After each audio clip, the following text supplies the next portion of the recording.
तो स्वागत है आपका। बात करेंगे अब मुंबई की टीम की। मुंबई की टीम में अगेन वही जो हम कह रहे हैं कि ऑक्शन तो हो गया, लेकिन सवाल अब भी कायम हैं। जिन सवालों के साथ हमने शायद ये ऑक्शन शुरू किया था, उन सवालों के इर्द गिर्द ही हम हैं, या उन सवालों के बीच ही हम हैं, आप ये कह सकते हैं।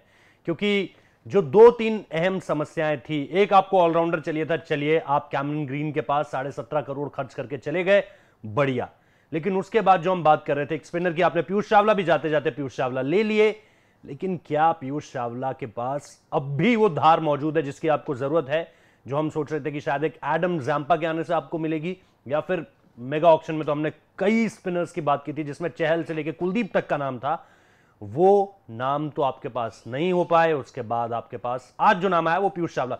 No disrespect to Piyush Chawla, लेकिन क्या मुंबई इंडियंस को इस वक्त जिसकी जरूरत है, क्या वो उनके पास है? एक बार टीम की तरफ नजर मार लेते हैं और उसके बाद हम बात करते हैं कि क्या कुछ है। न्यू एंट्रीज की तरफ नजर मारते हैं, क्योंकि रिटेन प्लेयर्स आपको जानकारी है। कैमरन ग्रीन 17.5 करोड़, ये आपको पता है। जाय रिचर्डसन, अगेन जो आप ये देखेंगे, जे फैक्टर जो है, जसप्रीत बुमराह, जोफ्रा आर्चर, जाय रिचर्डसन और मेरे ख्याल से जेसन बेरेंडॉफ जो उन्होंने ट्रेड किए थे, तो पूरी बॉलिंग लाइनअप में फॉरेन बॉलिंग लाइनअप, इसमें बुमराह का एक नाम जोड़ लीजिए। जे फैक्टर आपके तेज गेंदबाजी में दिखाई देता है। पीयूष चावला, ड्वेन जेनसन जो मार्को जेनसन के भाई हैं, इनकी 2018 की वो तस्वीरें, विराट कोहली को गेंदबाजी करा रहे थे, अजिंक्य रहाणे, चेतेश्वर पुजारा, साउथ अफ्रीका में आपको याद होगी 2018 की तस्वीरें। विष्णु विनोद आपके पास एक ऑप्शन था। शम्स मुलानी नाम का एक और स्पिनर आपके पास आया है। ये क्या वॉक इन करेंगे आपकी वो प्लेइंग 11 में? इसके अलावा नेहल वधेरा और फिर राघव गोयल। अब जब आप इन सारे के सारे नामों को देखते हैं, क्या इनमें से कोई आपकी 11 में वॉक इन करता है? और 2-3 चीजें जो मुंबई के लिए हमें चाहिए थी इस ऑक्शन में, एक, जैसा मैंने कहा, ठीक है, आपके पास सीधे कैमरन ग्रीन जो आपको दिख रहे हैं, ये तो वॉक इन करते हुए आपको नजर आएंगे। इनके आने का मतलब ये हो जाता है कि अब आपको चाहे ड्रिवाल्ड ब्रेविस हो, चाहे टिम डेविड हो, या फिर ट्रिस्टन स्टब्स हो, इनमें से आपको किसी एक को तो लेफ्ट आउट करना पड़ेगा, मतलब किसी एक को तो आपको छोड़ना पड़ेगा। वो कौन होंगे, ये एमआई फैसला लेगी। मेरे हिसाब से ब्रेविस का नाम शायद हो सकता है, क्योंकि ब्रेविस को आप ऊपर खेलता हुआ देखते हैं, लेकिन ऊपर अगर आप देखेंगे, ईशान, रोहित, सूर्या, तिलक, छेड़ नहीं सकते हो आप इसको।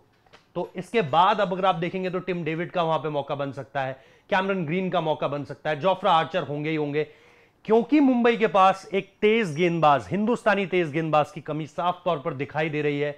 आकाश मधवाल उनके पास एक ऑप्शन है, या फिर आप अर्जुन तेंदुलकर ऑब्वियसली ऑलराउंडर में आ जाते हैं, रमनदीप ऑब्वियसली ऑलराउंडर में आ जाते हैं, मोहम्मद अरशद खान ऑब्वियसली ऑलराउंडर में आ जाते हैं, लेकिन उसके अलावा उनके पास कोई गेंदबाज जिसको आप साफ तौर पर कहो नहीं है, जिसकी कमी खल रही है। इसकी वजह से आपको एक फॉरेन बैटर्स में अपने आप को छोड़ना पड़ेगा, और आपको जाना पड़ेगा या तो जेसन बेरेंडॉफ के पास या फिर जाय रिचर्डसन के पास, वरना बुमराह और आर्चर के होने के बावजूद भी आपकी गेंदबाजी में वो कमजोरी दिखेगी। अब आते हैं स्पिनर के पास। क्या आप शम्स मुलानी, रणजी क्रिकेट पिछले सीजन हाईएस्ट विकेट टेकर, बड़ा बोलबाला है इस बंदे के नाम का, लेकिन क्या आप उनको डायरेक्ट वॉक इन करोगे, या फिर कुमार कार्तिकेय जो आपका प्रूवन पिछले सीजन का, ऑब्वियसली लेट एंट्री हुई थी, लेकिन इस बार अगर सारे मैचेस मिलते हैं डेफिनेटली बढ़िया कर सकता है। आपको रणजी फाइनल याद होगा, मध्य प्रदेश के लिए भी इस लड़के ने अच्छा किया है, तो वो सारी की सारी चीजें हैं।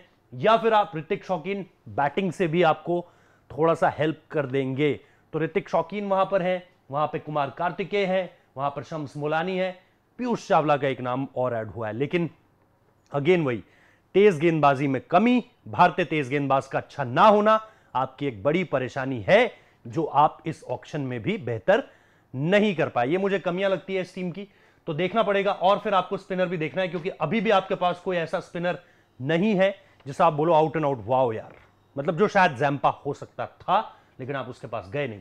क्या आप कुमार कार्तिकेय से स्टार्ट करोगे या आप शम्स मुलानी को लाओगे, ये देखना दिलचस्प होगा। तो मुंबई की टीम में, जैसा मैंने कहा, खामियां हैं कुछ, लेकिन खामियां किस टीम में नहीं होती, और कौन सी वो चैंपियन टीम थी जो आखिरी बार चैंपियन बनी थी और उसमें कोई कमी नहीं थी? शायद कोई भी नहीं। खामियों के बीच ही आपको चैंपियन भी बनना होगा।